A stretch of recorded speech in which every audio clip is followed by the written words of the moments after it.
At American Trends, we only talk about what your social media says is trending, so let's get right back to it.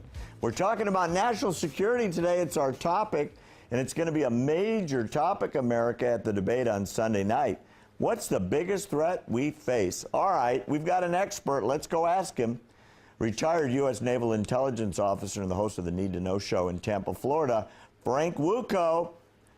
Frank, great to have you. How you doing?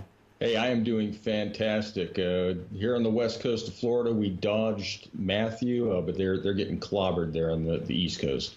Oh man! So you're running away from a hurricane, and then you got cornered by the dentist. I'm really glad we got you today after the adverse conditions you've survived today. You know, I did not. I'm specifically waiting until after this taping before I down the first of the pain medication he gave me. I want to make sure I'm coherent, and actually maybe I should have taken it before you interviewed me. You don't even look swollen, so well done to your dentist, or you've got a great immune system. All right. I'm faking it. We were talking earlier, Frank, the #1 scary place in the world right now. We talked earlier, you said it was Syria. Talk to me about that.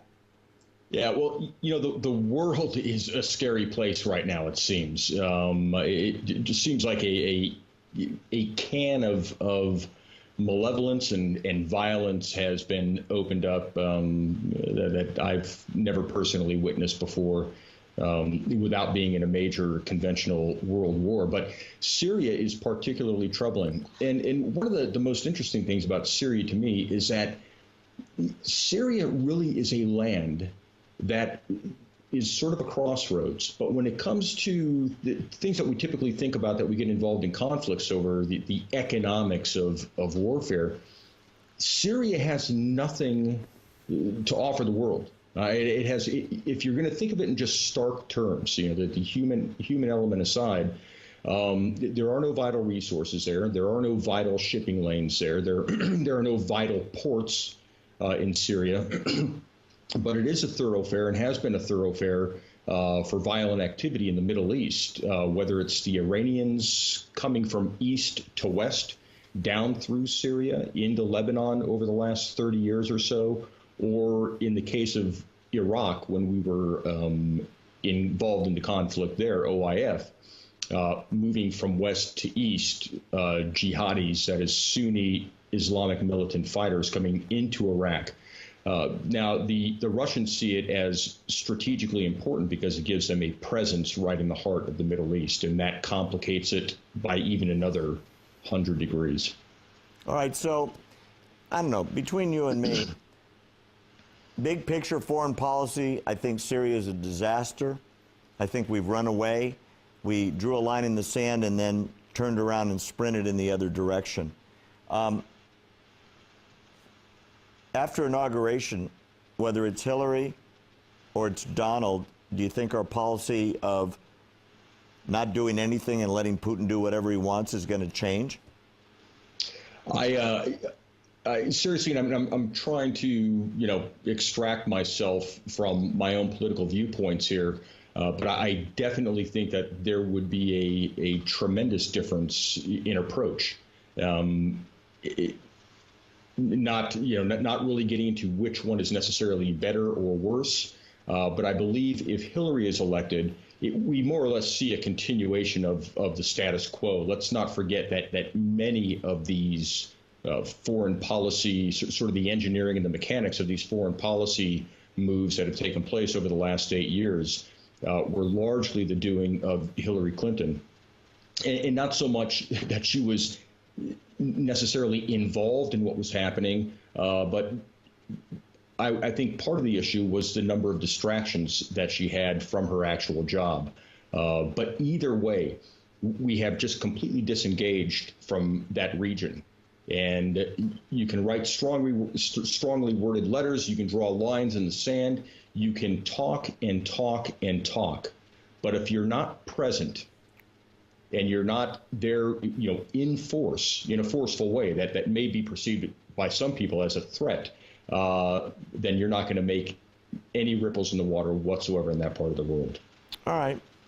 So bring the focus back to home. On Sunday, that's going to be one of the major focus areas, clearly, Frank, which is, hey, the homeland. The war is here. It's been in Orlando, and it's been in San Bernardino, and it's been on Army bases across the country. People get stabbed in subways in New York, and it's in the name of Allah.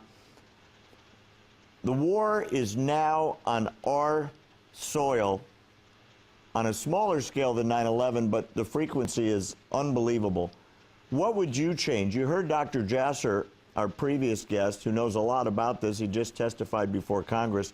You're a former naval intelligence officer. You've been in intelligence for going on 30 years. What would you change if you were consulting with the President of the United States, whoever it is, in January? What would you change from what's going on right now under President Obama? Well, one of the things that I would start with, and this subject comes up a lot, is, well, what do we call this enemy? I mean, do we call them radical jihadists? Do we call them Islamic militants? And I'm on the fence with that one. I'm not sure it necessarily matters what we call them. What does matter is that we understand what they are. And I seriously mean the what of who these people are and what this sect of Islam is. We have to understand that whether we want to accept it or whether we like it or not, these are not a bunch of crazy people, irrational people with an irrational violence streak in them. These are people, this is a religious group, a religious sect that is following what they believe are the strictures and the commandments of God himself. So it baffles people why somebody who comes to America with all we have to offer, with all of the opportunity and the economic opportunity that many of them take advantage of, what would drive them to commit their lives to jihad? And ISIS influence on the web is only part of the reason. It's the introduction to the Islamic materials, the Quran, the Hadith, Sharia law. That's when the lights come on for these people, and in their minds and in their hearts, they believe they're part of something much bigger, and it's so actually Frank, God's plan. Yeah. Frank, be in management, be in the White House, you're national security advisor. What do you tell President Hillary or President Donald to do that's different than the policy right now of President Obama? How do you stop it? It's your gig. What are you going to do about it? Sure. Well, we have to slip into their skin. We have to understand what they understand. And what they understand, according to their religious prescriptions, is they understand, sad as it may sound, violence. They understand that if they are met with violence by a force more overwhelming to them, and one that is set to conquer them in a humiliating way, they understand that, according to the Quran, has, hey, maybe we're on the wrong path here. Maybe what we deigned to do wasn't divined by God himself, but by somebody's ego. So you're going to educate? Is that it? You're going to run an educational gauntlet to change their opinion? My education to the president would be, we need to get over there on the ground, and we need to meet them with greater violence than they could ever meet us with. I'm voting for you. On the ground. Thanks for being with us. Coming up next, Jamie Glazov. Don't go away. You're going to love this.